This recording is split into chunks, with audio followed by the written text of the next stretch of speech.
2025 সালে মহাকুম্ভ শুরু হয়েছে এবং মৌনী অমাবস্যা পূর্ণ স্নানের একটি বিশেষ তিথি হিসাবে গণ্য করা হয়েছে। এই উপলক্ষে ভক্তদের মধ্যে বিশেষ উৎসাহ ও কৌতূহল লক্ষ্য করা যাচ্ছে। এবার দেখা যাক 2025 সালে মৌনী অমাবস্যার তিথি এবং গুরুত্বপূর্ণ সময়কাল সম্পর্কে বিস্তারিত তথ্য।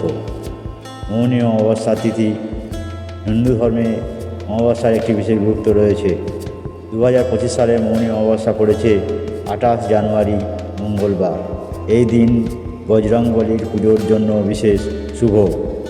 মৌনী অমাবস্যা শুরু হবে 28 জানুয়ারি সন্ধ্যা 7:32 এবং শেষ হবে 29 জানুয়ারি সন্ধ্যা 6:05।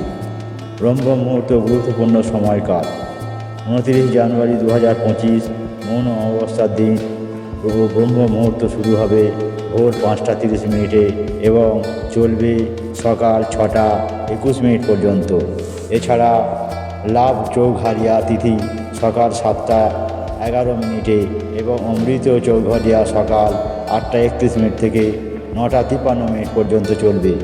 শুভ চৌঘারিয়া থাকবে সকাল 11:13 থেকে দুপুর 12:35 পর্যন্ত। পুণ্য স্নানের শুভ মুহূর্ত। হিন্দু পঞ্জিকা অনুসারে 29 জানুয়ারি 2025 সালে অমৃত স্নানের শুভ সময় শুরু হবে ভোর 5:25 এবং শেষ হবে সকাল 6:18। বিশেষ যোগ। মৌনী অমাবস্যার দিন সূর্য, বুধ ও চন্দ্রের ত্রিবেণী যোগ তৈরি হচ্ছে, যা এই তিথিকে আরও বিশেষ এবং গুরুত্বপূর্ণ করে তুলেছে। এই সমস্ত কারণেই 2025 সালের মৌনী অমাবস্যা ভক্তদের কাছে অতুলনীয় মাহাত্ম্য নিয়ে এসেছে।